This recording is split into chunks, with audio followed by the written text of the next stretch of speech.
हमारे हालात तो सर हमेशा से ही खराब है, हमारे हालात सही कब थे। लेकिन हम जो यहाँ पर देखते हैं कि डिफरेंट आप देख रहे हैं अटैक्स चल रहे हैं, ये सब कुछ हो रहा है, तो आपको लगता है कि कोई इन्वेस्टर आएगा यहाँ पर अपना पैसा लगाएगा? भारत ने जो है वो पिछले वैसे पहले भी वो हमसे तो खैर बेटर ही जा रहे थे, लेकिन पिछले कुछ सालों में वो काफी आगे की तरफ गए हैं, और उनको आपने देखा कि गल्फ कंट्रीज के साथ भी बिजनेस कर रहे हैं, अमेरिका, कनाडा और दूसरी जो यूरोपियन कंट्रीज है उनके साथ भी, यहाँ तक कि अब तो चाइना से भी बातचीत शुरू हो गई, जिनसे हमेशा का उनका एक झगड़ा रहता है। आपके ख्याल से क्या पॉलिसीज भारत ने ऐसी की, या कौन से काम भारत ने ऐसे किए, भारत की गवर्नमेंट ने, जिससे कि उन वो लोग मजबूत हुए हैं हर तरह से, चाहे वो डिप्लोमेटिक कह लीजिए कि उनके जो टाइज हैं वो भी अच्छे हो गए, और इकोनॉमी तो हुई है। देखिए, बुनियादी बात यह है कि वहाँ पे एक जेन्युइनली इलेक्टेड गवर्नमेंट है। आप बेशक उस गवर्नमेंट के मुखालिफ हों, लेकिन इस बात पे सब एग्री करते हैं कि गवर्नमेंट जो है वो धांधली से नहीं आई। गवर्नमेंट जो है उसको भारत के 1 अरब 40 करोड़ लोगों ने इलेक्ट किया है। और दूसरी चीज ये है कि वो एक बाख्तियार गवर्नमेंट, भारत की गवर्नमेंट ऐसी नहीं है कि कोई आके सरकारी मुलाजम आके प्राइम मिनिस्टर को कहे जी आपने ये करना है। भारत की हुकूमत में ये नहीं मुमकिन नहीं है कि भारत की जो पार्लियामेंट है, लोकसभा में आके भारत का कोई सरकारी अफसर जो है वो उनको एड्रेस करे, उनसे खिताब करे और उनको पॉलिसी लाइन दे और उनको बताए कि उन्होंने क्या करना है। ये चीज जो है इसका तस्वर भी नहीं किया जा सकता।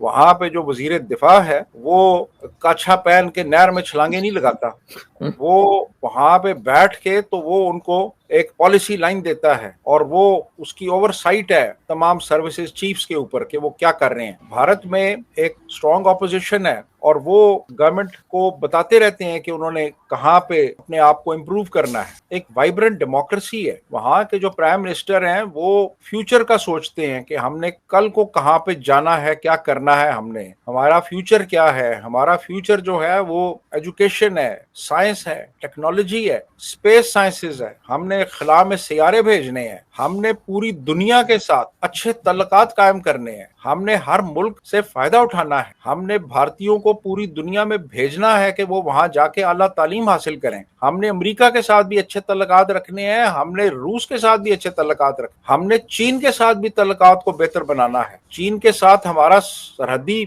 एक झगड़ा तो है, लेकिन हमने चीन के साथ तिजारत को मुतासिर नहीं होने देना। तिजारत हमने जारी रखनी है, तिजारत हर मुल्क के साथ करनी है। सर वो रशिया से ऑयल भी ले रहे हैं, अमेरिका से भी बात कर रहे हैं। तो यही तो मैं कह रहा हूँ, हाँ। उनके नजदीक जो यानी टॉप मोस्ट प्रायोरिटी है वो नेशनल इंटरेस्ट की है कि भारत का नेशनल इंटरेस्ट किस चीज में है, उसको परसू करना है। तो ये सारे फैक्टर्स हैं जी जिनकी वजह से वो आगे जा रहे हैं, वो बहुत आगे जा चुके हैं। और उन्हीं की जो पॉलिसीज हैं और उन्होंने जिस तरीके से अपनी फॉरेन पॉलिसी को शेप किया है, हमें सीखने की जरूरत है ये। और हम जो हैं, हमारा वजीर आजम कह रहे हैं जी कि क्रिकेट में हम भारत को शिकस्त फाश देंगे। यार शिकस्त फाश देनी है तो गुर्बत में दो, बेरोजगारी में दो, तालीम में दो, साइंस और टेक्नोलॉजी में दो। क्रिकेट में शिकस्त फाश क्यों दे रहे हो? क्रिकेट में शिकस्त फाश नहीं होती, क्रिकेट में हार होती है या जीत होती है, और हार भी हो तो उसको ग्रेसफुली एक्सेप्ट करते हैं। क्रिकेट जब आप खेल रहे हैं तो आप कोई दुश्मनी नहीं कर रहे, आप वहां पे हर चीज को जो है वो दुश्मनी बना देते हैं ये लोग, पता नहीं क्यों। हर एक के साथ लड़ाई झगड़ा, हर एक के साथ दुश्मनी। इस वक्त इस पूरे रीजन में किस मुल्क के साथ आपके ताल्लुकात अच्छे हैं? अफगानिस्तान के साथ अच्छे हैं, ईरान के साथ अच्छे हैं, इंडिया के साथ अच्छे हैं आपके ताल्लुकात? किसी के साथ भी अच्छे नहीं है। सर अब तो चाइना भी नाराज है। चाइना भी नाराज है, चाइना भी नाराज है, अमेरिका भी खुल के बात नहीं कर रहा, अमेरिका भी नाराज है, यूरोप भी नाराज है। आप अपने यहाँ जो ह्यूमन राइट्स की जो सिचुएशन है उसको तो देखें कि क्या है, यहाँ पे क्या कर रहे हैं आप माइनॉरिटीज के साथ। तो ये हालात हैं जहाँ पे तो हमने किसके साथ कॉम्पीट करना है? हम तो नेशनल इश्यूज पे एक नेशनल नैरेटिव भी बिल्ड नहीं कर पाए अभी तक। और सर स्पोर्ट्स को भी हमने कहाँ पहुंचा दिया है? हमारे यहाँ सिर्फ यही नहीं कि क्रिकेट, बल्कि बाकी स्पोर्ट्स, स्क्वॉश, हॉकी, सब जो है वो एक तरह से गायब होते चले जा रहे हैं। तो इस तरफ भी कोई ध्यान नहीं दे रहे। देख लें आप बताएं, स्क्वॉश में हम वर्ल्ड चैंपियन थे, स्क्वॉश में हम जहांगीर खान, जानशेर खान साहब, बिल्कुल हॉकी में हमने गोल्ड मेडल जीते, हॉकी में। क्रिकेट में वर्ल्ड कप जीता हमने। अभी हम न्यूजीलैंड गए हैं, पहले मैच में 9 विकेटों से हार गए, दूसरे में 5 विकेटों से हार गए। और अब आप देख लें, खेलों में भी कोई हाल नहीं रहा इस वक्त हमारा। वो एक बंदा जो था वो जैवलिन थ्रो में वो उसने गोल्ड मेडल जीता, उसको जनाब इन्होंने वो इतना मीडिया पे प्रोजेक्ट किया। वो उस बेचारे का इंडिविजुअल एफर्ट था, वो एक उसने खुद किया था, फैमिली से था, और वो बेचारा वो नेजा पकड़ के वो एक उधर एक ग्राउंड में चला जाता था, वो खुद ही प्रैक्टिस करता रहता था, वो बहरहाल वो जीत गया। लेकिन ओवरऑल यानी स्टेट पैटर्नेज आप देख लें, जो हाल है, जितना नेपोटिज्म आ चुका है हमारी स्पोर्ट्स में, यानी उन लोगों को इंचार्ज बनाया जाता है जिनका स्पोर्ट्स से दूर दूर का कोई ताल्लुक ही नहीं है। यानी एक बंदा जो है वो उसकी शुगर मिल्स है तो उसको बना दो, एक बंदा जो है वो मीडिया में रहा है तो उसको लगा दो पीसीबी का चेयरमैन, एक बंदा साफी है, चलो खैर वो साफी ने तो अच्छा परफॉर्म कर दिया। ताल्लुक नहीं बनता ना कोई। हाँ बिल्कुल, लेकिन सर नवाज शरीफ या शरीफ फैमिली की गवर्नमेंट्स में तो हमेशा से ही होता है, यही चीज इमरान खान साहब का करते थे, लेकिन खैर खुद वो भी अपने ही दोस्तों को ले लेकर आ गया है। हाँ जी, ऐसे ही हुआ कि यार ये फलां खिलाड़ी का रिश्तेदार है, ये फलां का बेटा है, ये फलां का ये है, ये वो है, तो इसको लगा दो, इसको ले आओ। तो वो नतीजा आपने देख लिया। रही सी कसर जो थी वो मौलवी तारिक जमील ने पूरी कर दी, उसने सबको जो है वो तबलीग की तरफ लगा दिया। अब वो बाहर जाके तबलीग ज्यादा करते हैं और प्रैक्टिस कम करते हैं, फिर नतीजा तो निकलना।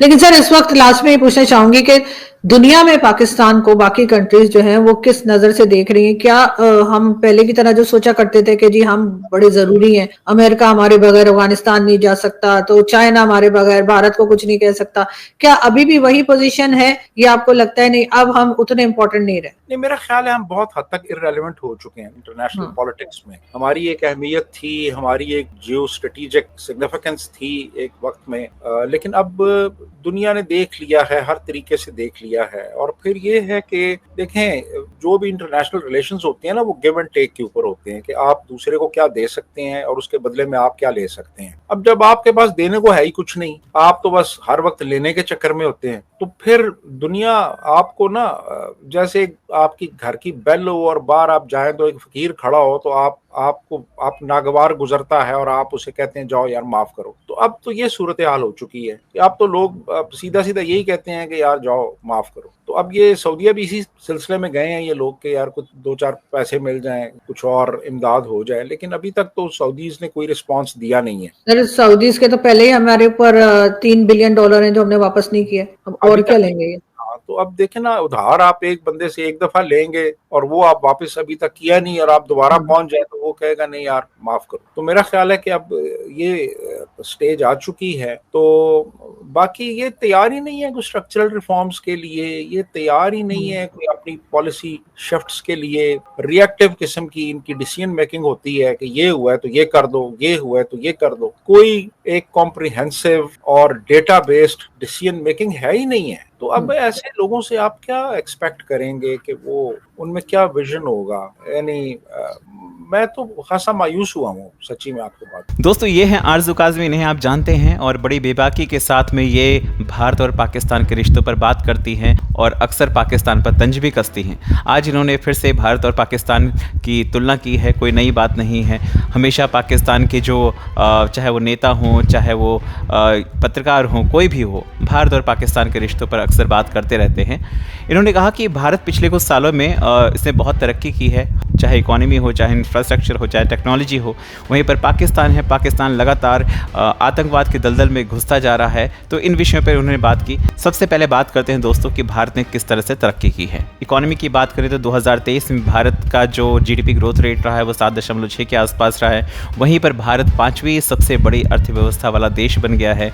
ये हमारे लिए बड़ी फख्र की बात है। 2014 में हम 10वें नंबर पर थे, लेकिन 2023 में हम 5वें नंबर पर बन चुके हैं और तीसरी सबसे सबसे बड़ी इकोनॉमी बनने की तरफ हम आगे बढ़े हैं। वहीं पर अगर हम बात करें टेक्नोलॉजी की, तो भारत का यूपीआई सिस्टम नंबर 1 है दुनिया में।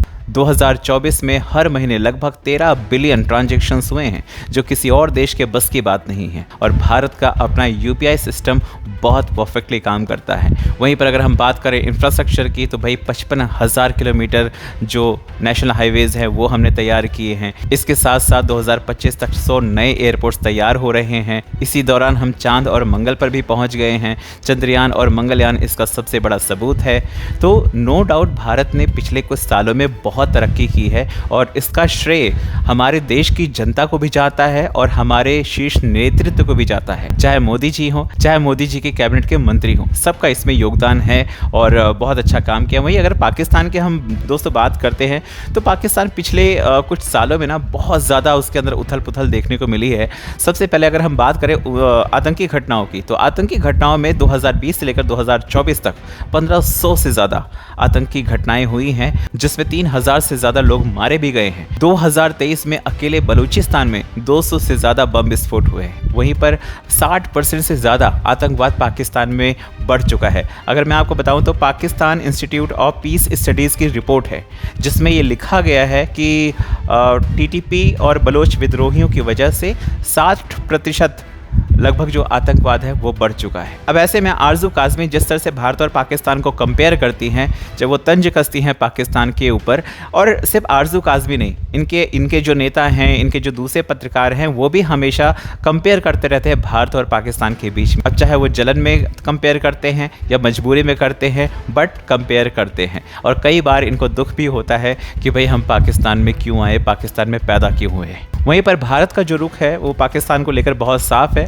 हालांकि हमें खुश होना चाहिए कि जाहिर सी बात है, जो हमारी तरक्की है वो बहुत तेज़ी से हो रही है, हम आगे बढ़ते जा रहे हैं। लेकिन इसके साथ साथ हमें चौकन्ना भी रहना चाहिए, क्योंकि जब पाकिस्तान में बम फटता है ना, तो उसका असर हमारी सीमाओं पर भी पड़ता है। आप लोग क्या कहते हैं, कमेंट करके बताएं। जय हिंद, जय भारत।